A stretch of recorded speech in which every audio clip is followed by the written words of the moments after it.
Have you ever had a gut feeling that was just, you know, eerily accurate, but totally unexplainable, almost like you picked up on something without a single word being spoken? Oh, absolutely. Those moments happen. Or maybe you found yourself caught between two seemingly opposite ideas, wondering if there was a way to hold both truths at Right. once. That tension between ideas.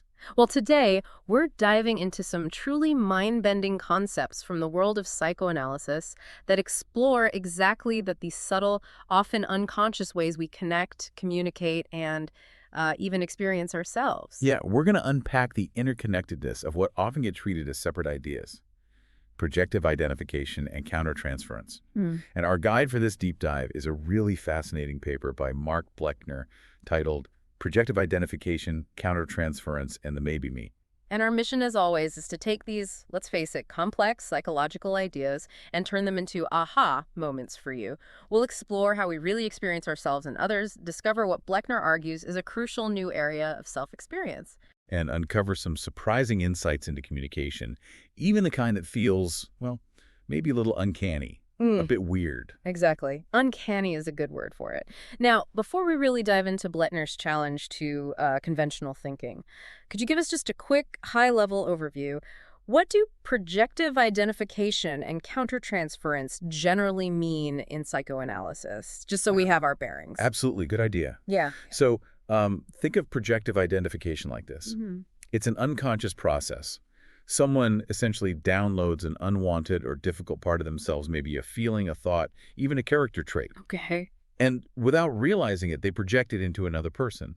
And the key part is it makes that person feel or even act in a way that resonates with whatever was projected. So it's not just throwing it at them, it's like getting it inside them somehow, like that hot potato analogy you sometimes hear. Exactly, like a hot potato, but the potato then makes the catcher actually feel the heat, maybe even act hot-headed.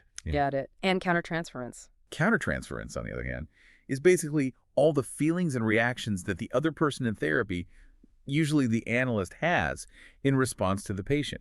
This includes their conscious and unconscious reactions, definitely influenced by their own past, their own history. Right, their own stuff. But also, significantly, it's influenced by what the patient might be unconsciously putting into them, often through that very projective identification process. Okay, that helps set the stage perfectly. So let's really unpack Blechner's initial challenge here. He starts by questioning why we feel this compulsion to choose between projective identification or our countertransference. He points out this natural human tendency to think in dichotomies, these eitherers. Neurobiologist Gerald Edelman apparently suggested it's actually kind of wired into our brains. Yeah, it's fascinating, isn't it, how we default to that. And what's really interesting is Blechner's preference for thinking in terms of the two-in-one. He draws on the philosopher Hannah Arendt's description of how a thinker experiences solitude, but not loneliness. She's essentially keeping herself company, right? Engaging in an internal dialogue. Like talking to yourself, but in a profound way. Exactly. And this two-in-one idea highlights a couple of key facts. First, a single person can experience themselves as a kind of social group, having internal debates, different perspectives warring inside. And conversely, sometimes a group can experience itself almost like a single unit, moving with one mind, one purpose. So if I'm getting this right, it's almost like brainstorming with yourself or wrestling with an ethical dilemma. Internally, you're one person, but you're also engaging in this multifaceted internal conversation, almost like a mini committee meeting in your head. That's a great way to put it. Yeah, a mini committee. It's definitely a shift from simple either thinking. And Blechner suggests that getting bogged down too early in who is doing what to whom is actually what he calls mischief. So what's the practical implication of avoiding that rush to attribute? Well, in an analytic setting, in therapy, leaving those questions of blame and attribution aside, at least initially, allows for tremendous freedom. Really. It gives patients the space they need to present these deeply held psychological issues, often stuff that's dissociated, pushed out of their conscious awareness right into the therapeutic field. Without feeling blamed right away. Exactly. Without the immediate pressure for explanations or figuring out whose fault it is. It's about creating a safe space for the experience itself to unfold first. Let it breathe. Okay, that makes sense. Now, to really grasp how these subtle communications work, we probably need to touch on a foundational concept first. Dissociation. Sullivan, a key figure in interpersonal psychoanalysis, he observed that Healthier personality development seems to be inversely proportionate to the amount of dissociation, meaning the fewer parts of ourselves we push away from awareness, the healthier we tend to be. It's exactly. Dissociation is essentially the mind's way of walling off experiences, feelings, memories, parts of the self that feel overwhelming or unacceptable. Right. So, in clinical terms, projective identification then lets a patient externalize these dissociated tendencies. They kind of view them as properties of someone else. And the analyst often becomes a co-participant in this dynamic, this unfolding internal struggle. It's not just passive reception. The analyst gets drawn into the patient's psychic drama. And this is where the analyst can have those very strange experiences you mentioned, feeling like they're possessed by personality traits, thoughts, or emotions they can't initially identify as their own. That sounds quite disorienting. It can be profoundly disorienting, yes. Yeah. And the analyst's crucial task in that puzzling situation is not to immediately decide, okay, is this purely projective identification from the patient, or is this purely my countertransference? Avoiding the dichotomy again. Precisely. Instead, they have to figure out how their experience, which is definitely rooted in their own history and personality, of course, how that experience can also shed light on something about the patient. This demands, well, immense psychological freedom and flexibility. You have to be willing to consider all sorts of attributions to yourself, good, bad, plausible, seemingly way out of character. It's a real act of self-reflection and openness. And it's from this understanding, this complex interplay, that Blechner introduces his most intriguing contribution, what he calls the maybe me. We're kind of familiar with Sullivan's 3 areas of self that get crystallized in infancy: the good me, the bad me, and the not me. Those parts we completely disown, right? The stuff we say, that is absolutely not me. Right, the not me is the really walled-off stuff. Blechner proposes the maybe me as a 4th essential area of self-experience. He thinks it perhaps develops later in life, maybe as a sign of maturity. And it's crucial for wisdom, he argues, because it allows you to consider aspects of your personality that you tend to dissociate, but without the sheer emotion of terror that a full-scale acceptance would bring. So it's like a halfway house, a space where you can tentatively try something on. Could that possibly be me in some way under some circumstances? Exactly. It's that space of possibility, of wondering without needing immediate certainty or rejection. That idea of the maybe me being crucial for maturity really grabs me. How does having a robust maybe me become a practical necessity for, say, a psychoanalyst? It seems vital for anyone, sure, but why especially for an analyst? Well, for an analyst, a well-developed maybe me is just fundamental. It's almost a job requirement, you could say, because it allows other people to use you, in a sense, for their own development. Use you? How so? In the sense that they can project things into you, and you have the capacity to hold it, examine it, wonder about it, without immediately rejecting it or getting defensive. It also keeps you open to continued self-exploration. See, when a patient is really hindered by large not-me areas, lots of dissociated stuff they suffer. They either keep it walled off internally, which takes energy, or they constantly project it onto others. Right, creating conflict. Exactly.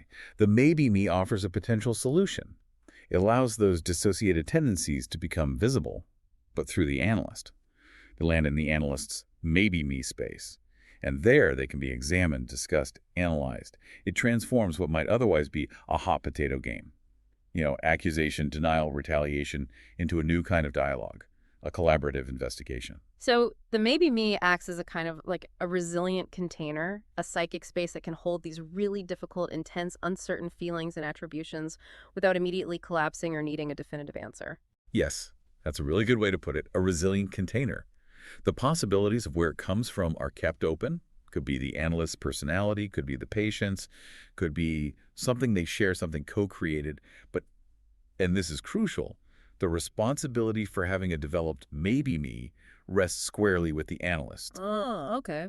Blechner argues that any severe limitations in how an analyst experiences their countertransference may be blind spots or areas where they react very rigidly, often stem from constrictions in the maybe me.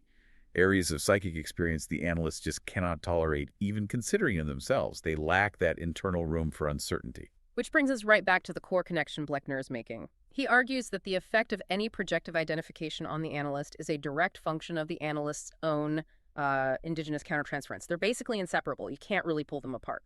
That's absolutely it. They're two sides of the same coin, in a way. He references Rosenfeld, another analyst, who talked about two functions of projective identification. Wow. One is just expelling unwanted parts of the self, getting rid of them. Like psychic dumping. Kinda, yeah. And the other is attempted communication, trying to make someone understand something you can't put into words. Blechner believes this distinction, expulsion versus communication, is never really clear-cut without considering the analyst's unique subjectivity, their maybe me. Any expulsion by the patient can always be potentially understood as a communication, if the analyst has the capacity to work with that expelled material to gain understanding. So it's not just about what the patient is doing, but also about what the analyst is capable of receiving and making sense of. Exactly. It really hinges on the analyst's maybe me, its scope, its resilience, its willingness to consider the uncomfortable, the weird, the stuff that makes you squirm. Yeah. It's the analyst's ability or inability to register that difficult material, often laced with feelings like, repugnance, uncanniness, mystery, even dread, and to seriously consider that there's something meaningful in these feelings, something about the patient, or maybe even something about themselves. That takes serious self-awareness. It does. And a real comfort with the uncomfortable, as you might say. That often develops through a combination of life experience and, crucially, extensive training analysis. The analyst has to be secure enough internally to observe these difficult reactions without immediately dissociating from them or just batting them back onto the patient reprojecting. It's a constant internal negotiation. So when facing these intense dynamics, the choice of how to respond, what to say, when to say it, that's always a function of clinical judgment. And really crucially, what the patient's mind can actually handle at that moment. Right. Timing is everything. Absolutely. Often, processing involves a significant delay.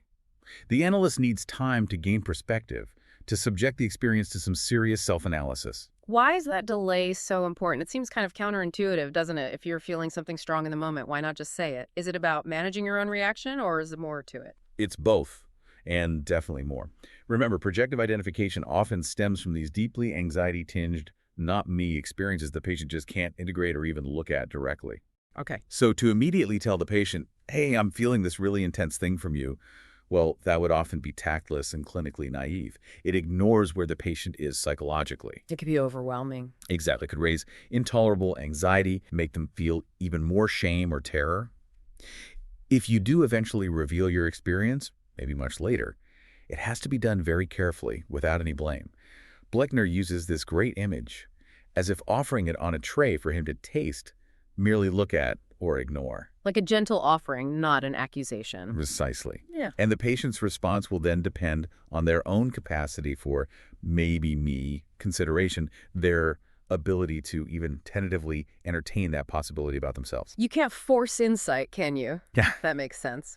Now, Blechner took this idea even further, didn't he? He developed an approach specifically for patients with massive dissociation, very limited maybe-me capacity, the kind of patients who might even verge on what he called psychotic decompensation if faced with direct interpretations. He called it working in the countertransference. Yes, exactly.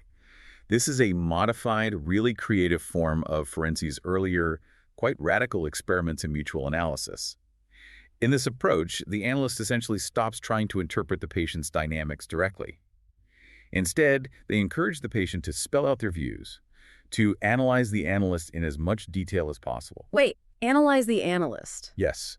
Even exploring what the patient thinks might be the analyst's potential genetic roots, where the patient imagines these traits or behaviors in the analyst might have come from in the analyst's own life. Wow. So if I'm picturing this, Yeah. the analyst basically takes on the entire burden of tolerating the maybe-me experience. They allow themselves to become the screen for the patient's projections, and the question of whether it's really projection is just set aside for a while. That's pretty much it. That sounds incredibly challenging and vulnerable for the analyst. It is. It requires immense trust in the process and in oneself.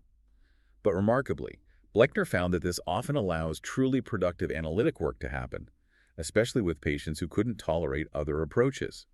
The analyst often learns something important about their own character in the process.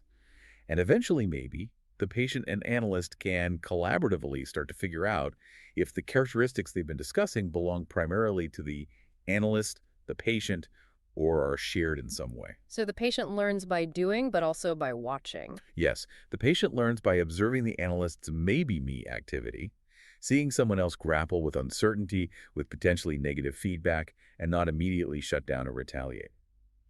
Blechner really stresses that, despite how it might sound, the analyst always takes the patient's interpretations very seriously, using their own maybe-me to the absolute fullest. It's not just humoring them. That's fascinating. He shares a case study, right? Ms. A, who had actually had a psychotic break in a previous analysis and would relentlessly attack him whenever he offered interpretations. How did this working in the countertransference approach help her? Yeah, it's a powerful example. Yeah. He realized that many of her charges against him, whether they seemed objectively valid or not, were what he termed distorting introjects. Distorting interjects. Meaning essentially unfair, negative characterizations that had been thrust upon her by her parents, likely due to their own issues, their own projective identifications of inadequacy onto her. She'd absorbed these toxic messages until she was nearly paralyzed by them. So in the sessions when she was attacking him, she was actually evacuating these internalized, distorted views of herself. And that evacuation itself was a profound, albeit painful, form of communication. And just telling her that, oh, you're just projecting your parents' stuff onto me, that would have been a huge clinical mistake, right? Too early, too direct. Absolutely. It would likely have shut her down or made things worse. It reminds me of Philip Romberg's quote, which highlights this perfectly. The heart of the process depends on the ability of the analyst to avoid imposing meaning, so that the patient can feel free to enact new ways of being without fear of traumatically losing the continuity of who he is. You have to let them be that way first, in the safety of the room. Create the space first. Exactly. Blechner describes how Missy's friend, hearing about the sessions, exclaimed, "I cannot believe you talked to him like that," which apparently mirrored exactly what people used to say about how her parents treated her. Wow, the parallels. The key was that the analyst listened patiently. He encouraged elaboration, insisted she clarify her views rather than just letting it be, free-flowing irrational sadism. He provided this consistent, non-retaliatory presence. And this was like transitional work. It allowed her eventually to see how she was protecting her fragile self and ultimately to stand up to her parents more forcefully in her actual life. Precisely. It echoes Winnicott's famous idea in his paper, Hate and the Countertransference, that an analyst must be prepared to bear strain without expecting the patient to know anything about what he's doing, perhaps over a long period of time. You just have to endure it sometimes. And Blechner also shares another case, Ms. B, who has similar issues but maybe less severe trauma. She came for help with career indecision, feeling constantly attacked and undermined by her boss, never praised. Her self-esteem was rock bottom. And what emerged there in the analytic setting? A really disturbing, subtle pattern. Miss B would often be enthusiastic during the sessions, talking about insights, feeling hopeful. Okay. Then right before leaving, literally at the door sometimes, she'd just puncture that balloon of optimism with a comment like, well, are we really getting anywhere? Or something similarly deflating. Oof, like a little jab at the end. Exactly. And the analyst describes feeling this sudden severe depression wash over him after these comments, questioning his own reality, his competence. He compared it to a harsh discord suddenly played at the end of a beautiful Mozart piece, leaving him feeling shocked, bruised, and left alone to nurse my wounds. He even felt a certain aspect of cruelty in it. Yes. And through careful self-analysis, exploring these feelings within his own maybe me, the analyst realized this pattern perfectly replicated Mrs. B's mother's behavior towards her. Ah, the introject again. Right. These little missiles of hatred, as he put it, subtly embedded amidst otherwise pleasant conversation, often followed by a complete denial of any hostility if challenged. This dynamic had demolished Mrs. B's self-esteem over years, and unconsciously she had learned not only to expect it, but also how to induce the same feeling in others. She was, in effect, playing out both her mother's attacking part and her own wounded, depressed part right there with the analyst. The parallel is just striking, isn't it? This cycle. Attack, denial, then the recipient feeling self-attack and severe depression, now being enacted right there in the consulting room. And the analyst's maybe-me capacity, their ability to hold and analyze those awful feelings, was absolutely essential to even recognizing the pattern. Okay, we've talked about these subtle, often unconscious ways we communicate and how the analyst navigates them, especially using this maybe-me concept. But sometimes these communications seem to go beyond the subtle, becoming truly baffling almost. Weird. This is where Blechner explores what he calls uncanny experiences. Yes, moments that really defy easy explanation. He points out that projective identification seems capable of communicating an astonishing range of experiences, far beyond just emotions. It can include thoughts, specific ideas, complex feeling states, and even, sometimes, physical bodily conditions. Bodily conditions, really? Yeah, it truly stretches our usual understanding of how minds connect. Like that example he gives of the psychologist who found herself getting severe headaches, but only during sessions with one particular patient. She didn't usually get headaches. Right, and when she finally, quite perplexed, shared this with the patient confessed she often had exactly those kinds of headaches, but felt deeply ashamed of them and kept them secret. And then the therapist's headaches just stopped. Apparently so. Yeah. Blechner adds, how that happens is a mystery. It really is. Or think about Benedetti's reports of analysts having dreams that revealed profound insights into their patients. One analyst dreamt of a cold hand touching her shoulder. It was like the breath of death. Chilling. She was shaken. In the dream, she asked this dark visitor what he wanted, and he replied, "I am bringing greetings from the dead." Days later, she learned that on that very night, her patient had made a serious suicide attempt. The synchronicity is just staggering. Wow. And speaking of these inexplicable experiences, Blechner shares one about himself that's particularly startling, isn't it? The baseball bat one. Oh, yes. That one really brings the concept home. After just an initial consultation with a patient who was severely depressed, but seemed very refined, cultured, mild-mannered. Seemed outwardly harmless. Completely. Blechner suddenly had this visceral, intrusive thought, completely out of the blue. The patient is hiding in the utility closet, and as soon as I walk past it, he will spring out and hit me over the head with a baseball bat. Which must have felt totally bizarre, given the patient's presentation. Absolutely bizarre. But he couldn't shake the feeling, this image. And as the analysis progressed over time, this seizure of fear, as he called it, turned out to be profoundly meaningful. The patient, who had seemed so civilized and controlled, later expressed intense aggressive fantasies, including wanting to stretch out his arm, make a fist, and swing it like a bat right into my mouth and smash my teeth. The similarity is just uncanny. There's that word again, like a bat. Indeed. Yeah. Moving from an unconscious, terrifying internal image in the analyst to a conscious, verbalized fantasy from the patient later on. So what is this? Is it telepathy? I know Freud, Ferenczi, Deutsch, they all kind of flirted with the possibility of some form of psychic transmission in these intense analytic relationships. Is Blechner suggesting something similar? Well, Blechner remains agnostic about telepathy itself. He acknowledges these inexplicable experiences happen, but he doesn't necessarily leap to paranormal explanations. He suggests maybe phenomena like the Petzl phenomenon could be involved. That's where details we perceive but don't consciously register or remember can still influence us and maybe pop up later in dreams or other ways. Subliminal perception, kind of? Something like that. So an uncanny experience might actually be a breakthrough of dissociated knowledge.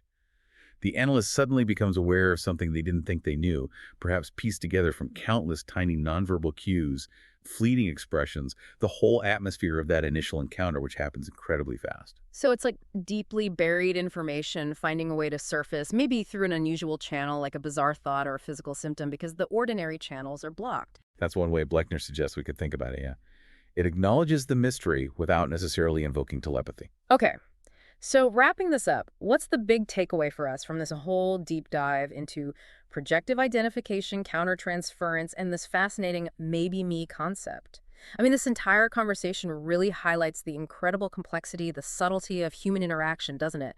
Especially all that communication happening just below the surface. It absolutely does. It reinforces that we often perceive and communicate so much more than we consciously realize. We're constantly acting as both senders and receivers in this intricate, ongoing dance of unconscious influence. And it really underscores the essence of that maybe me experience. The ability, the willingness to tolerate uncertainty, and even maybe to enjoy trying on ideas and self-characterizations that are new to us, as Blechner puts it. That's a great way to think about it, enjoying the trying on. Yeah. He suggests it's a capacity shared with artists, with scientists, with anyone who's genuinely curious, really. It's a willingness to move freely between different hypotheses, to consider paradoxical or even contradictory views of ourselves and the world without needing that immediate, neat resolution. We really hope this deep dive has given you, our listeners, a new lens, a different way to think about human connection, especially those moments when things feel just a little off, or maybe incredibly, inexplicably synchronous. So, for your provocative thought today, maybe consider this. What areas of your own maybe me might you be avoiding? What uncomfortable thoughts or feelings about yourself do you tend to push away? Or perhaps, where do you find yourself quickly attributing things to others? And how might leaning into that uncertainty, cultivating your own maybe me, unlock new understanding about yourself and your relationships? How might it allow you to engage more deeply, more thoughtfully with all those uncanny communications that might be happening around you and maybe within you every single day?